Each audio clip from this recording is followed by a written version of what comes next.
Welcome back. I'm sitting down here with Ann Nemenick of Laurel Highlands Visitors Bureau.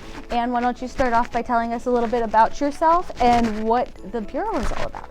Well, thanks for having me, and I'm sorry that we're not face-to-face with all of our friends here in Fayette and Somerset counties, but we're delighted to be able to share a little bit about the Laurel Highlands.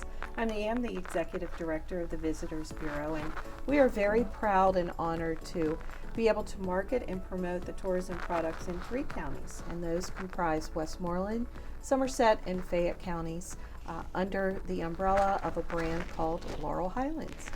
The brand itself has been promoted for over 65 years, so it is recognized not only here in the Commonwealth of Pennsylvania, but to visitors that are coming here to our region.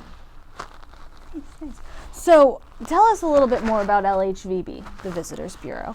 What exactly do you and your colleagues do as far as promoting the Laurel Highlands? Well, that's a good question. So we promote the tourism product. So what does that mean? So that would mean places like Frank Lloyd Wright's Falling Water, Kentuck Knob, Idlewild Park, all of our wonderful campgrounds, our vacation rentals, our historic and cultural sites are certainly part of the wonderful story that we're able to tell, not only to local residents, but to prospective visitors that would be coming from all across the country here to our region. So we are an organization that is funded by the lodging tax. So it's really important for the visitors to come here, because that's primarily how we're funded and able to provide back into the tourism community grant funds to keep things energized and to keep things spiffy, as we like to say. There are millions of people, and that's a big number for people to understand. Yes, there are millions of visitors that come to the Laurel Highlands on an annual basis, and they will spend $1.6 billion here. So we're very proud that we are part of the economic driver in the southwestern part of Pennsylvania. Many folks look to other industries, but here in Pennsylvania, and specifically in the Laurel Highlands, 11.3% of those individuals that are within the workforce are working in travel and tourism. So that's very significant. Definitely. I think segueing right into that, so we do know that tourism is a large industry in the state of Pennsylvania, and especially here in Fayette County. Could you talk a little bit about any state government related issues or anything like that pertaining to the Bureau? Certainly.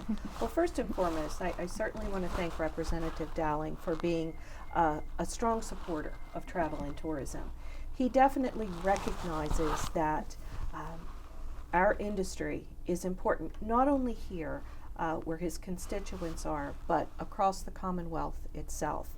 I've watched him, and he is a listener, and that's something that I really appreciate. Sometimes when you're coming into an office and you're relatively new, it's important to understand not only what the issues are that are facing your constituents, but your business community, but he also listens to his fellow representatives and the Senate side as well. And I think he's really grown over the past couple of years, and certainly has understood what our challenges are in travel and tourism. He's either introduced legislation or he's been a part of supporting legislation for our industry.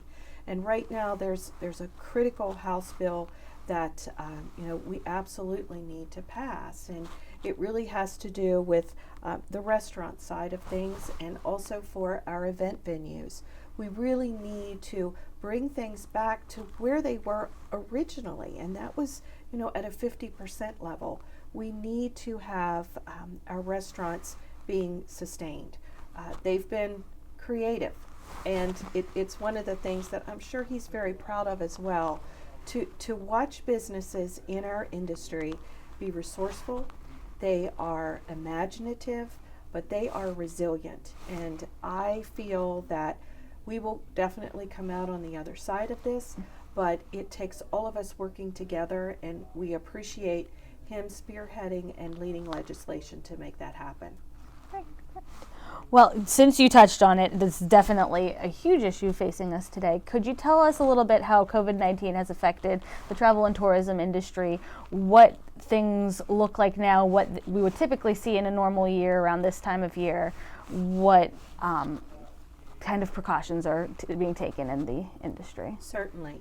Well, I think all of us hit the pause button in March. And I will say that I would never, ever have imagined something that could happen that quickly for any business. You know, there we were, a full staff of 18, and within a week, I had a core staff of 4. And I'm sure that I'm not alone in that type of drastic change for ourselves personally at the Visitors Bureau. So we have a very strong and a very dedicated board of directors, and they are the ones that helped guide us early on in those days. And I had to make some very difficult phone calls to my staff. You know, the people you work with are your secondary family. You spend a lot of time with them. So for the Bureau, there were changes that we needed to make, not only for staffing, but our budget and so forth. Normally, you know, this time of year, we are blessed with beautiful fall foliage, which I definitely saw on my drive today. The reds are very vibrant, the oranges are very vibrant, but our fall festivals would be what we would be promoting and what we would be marketing. And we would be doing that in the DC market, New York City, Philadelphia, Northern Virginia. We are doing that to some degree, but not for our festivals. It's all about the drive. So we've kind of switched what we're doing, and the emphasis now is on what you can do as a family unit, as a smaller group, because that's what folks are comfortable with, and being able to drive our beautiful roads here in our 3 counties is something I'm sure folks will be taking advantage of over the next 2 weeks. But we are gearing up for winter. You know, it'll be knocking on the door very soon. Our board of directors has provided us with wonderful support, and we're going to be launching back in that DC market for folks to come up and enjoy our ski resorts and our winter activities. So we're on the positive side of things right now. I know that there are other places across the Commonwealth not doing as well. We are very blessed with outdoor recreation here. We have plenty of outdoor spaces. We launched a campaign called Fresh Air Fun because that's what we have. And so that will carry us through for fall as well as into winter. Great. Was there anything else you wanted to add? Just anything that you're seeing now? Any issues facing the Bureau or anything? I think we just all need to proceed with caution. And when folks call our office, they want to know what to expect when I come. And I'm very honest with them. You know, we follow the CDC guidelines. We're 6 feet apart. You know, when they come to a restaurant or they're ready to enter a gift shop, on the front door, there's likely to be a message, please wear your mask. Let's all be respectful of each other. Let's be respectful of each other, not only in the space where we work or where we're visiting, but to each other. You know, at the end of the day, everything will be okay. It's just navigating through these uncharted territories that are scary. It's hard to process sometimes. I understand, you know, from family and friends how difficult it is if they have young children still at home with the schooling aspect of things.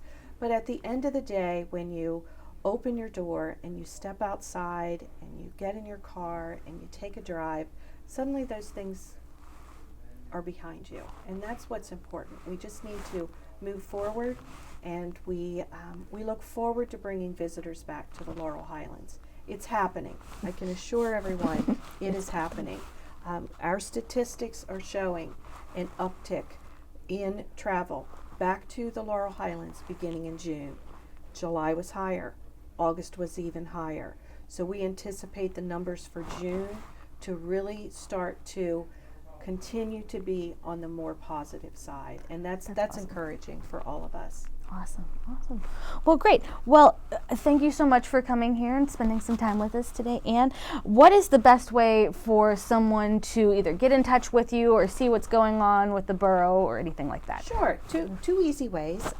First and foremost, I would direct folks to our website, which is laurelhighlands.org. And on there, you're able to find what events are taking place.